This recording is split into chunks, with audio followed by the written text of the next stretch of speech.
आज मुंबई मेट्रो 3 जो करीबन 33.5 किलोमीटर की 33.5 किलोमीटर की मेट्रो लाइन है, जो देश की अंडरग्राउंड मेट्रो की सबसे लंबी सिंगल लाइन है, उसका सेक्शन 2A इसका लोकार्पण अभी अभी हमने किया है।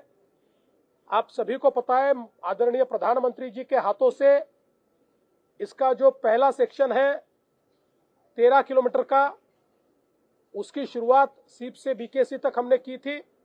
अब बीकेसी से आचार्य अत्रे चौक तक 9 किलोमीटर, यानी कुल मिलाकर 22 किलोमीटर का अभी ये मेट्रो का सेक्शन अवेलेबल होगा। और अगस्त महीने में हम वापस प्रधानमंत्री जी को बुलाएंगे और यहाँ पर जो बचा हुआ पोर्शन है आचार्य अत्रे चौक से कफ परेड तक, उसको भी हम उसकी शुरुआत करेंगे। कुल 26 स्टेशन इस लाइन पर है। ये लाइन एक इंजीनियरिंग मार्वल है।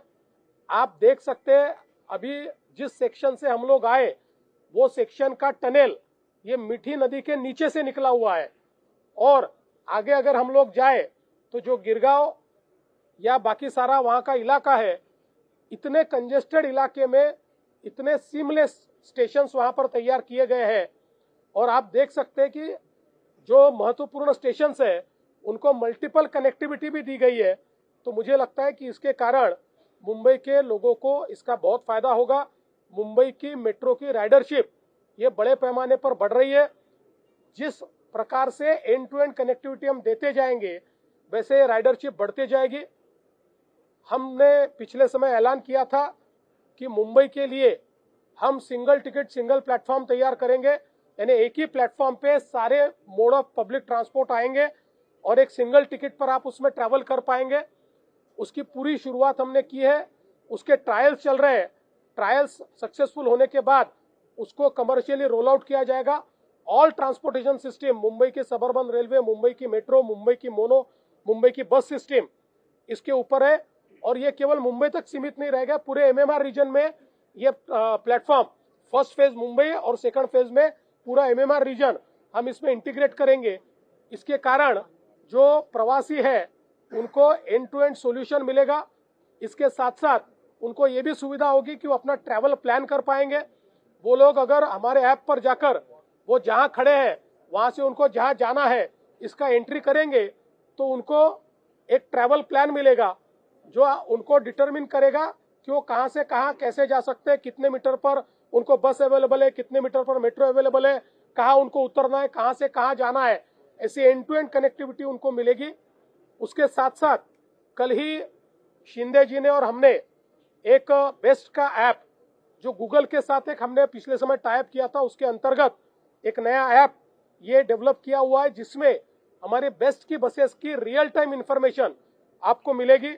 आप जिस भी बस स्टैंड पर खड़े हो या जहां भी खड़े हो वहां से नियरेस्ट बस स्टैंड कहाँ है, वहां आने वाली बस कितने बजे आने वाली है, वो अभी कहाँ है, उसको पहुंचने को कितना समय लगेगा, अगर लेट है तो कितना लेट है, ये सारी जानकारी लोगों को इसके माध्यम से मिलेगी।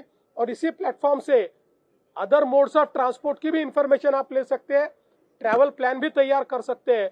तो कुल मिलाकर हमारी सरकार मुंबई और एमएमआर के लोगों के लिए एक प्रकार से सीमलेस पब्लिक ट्रांसपोर्टेशन सिस्टम जो क्लीन फ्यूल पर चल रही है, क्लीन एनर्जी पर चल रही है, जो प्रदूषण रहित है, इस प्रकार के ट्रांसपोर्टेशन सिस्टम तैयार करने का काम कर रही है।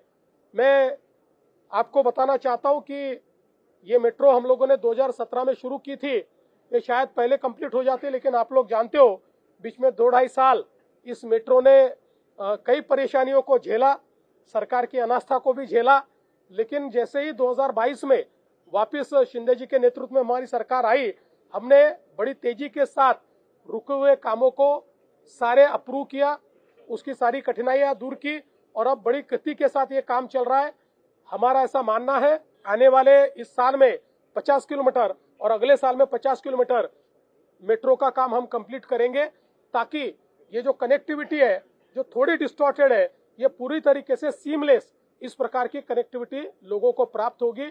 मैं हमारी जो MMRCL है, मुंबई मेट्रो रेल कारपोरेशन, जिसने ये बहुत ही डिफिकल्ट काम यहाँ पर करके दिखाया है। उसकी एमडी हमारी अश्विनी भिड़े जी यहाँ पर मौजूद है, सारे हमारे प्रमुख अधिकारी यहाँ पर मौजूद है। मैं उनका बहुत बहुत अभिनंदन करना चाहता हूँ, उनको बधाई देना चाहता हूँ। और साथ में हमारे जापान के कौंसल जनरल भी यहाँ पर है। इसके लिए जापान सरकार के जायका ने हमको जो आर्थिक मदद दी उसके लिए हम उनका भी आभार व्यक्त करना चाहते हैं। जब ये प्रोजेक्ट कंप्लीट होगा तो तकरीबन इसके ऊपर 37,000 करोड़ रुपया हम लोग खर्चा कर रहे हैं, जिसके लिए एक बड़ी मदद हमको जायका ने दी हुई है, इसलिए उनका भी मैं आभार व्यक्त करता हूँ। एक सवाल आपसे, मौका दूसरा है लेकिन सवाल मैं कॉन्फ्लिक्ट को लेकर सवाल कर रहा हूँ। महाराष्ट्र की एक बहुत बड़ी कोस्टल बेल्ट है जो इंटरनेशनल वाटर से शिप को शेयर करती है, कैसे आप ये कोस्टल सिक्योरिटी को इंश्योर कर रहे हैं जिसमें रिसेंट कॉन्फ्लिक्ट चल रहा है इंडिया वर्सेस पाकिस्तान? देखिए, अभी चाहे वो पुलिस हो, चाहे कोस्ट गार्ड हो, चाहे नेवी हो, सारे लोग अलर्ट मोड पर है। रेगुलर एक्सरसाइजेस चलती है, उसके एसओपीज तय है, उसके अनुसार जो आपके वॉर बुक होते हैं उसके अनुसार जो जो भी चीज़ें करनी ज़रूरी है वो सारी चीज़ें हमने की है।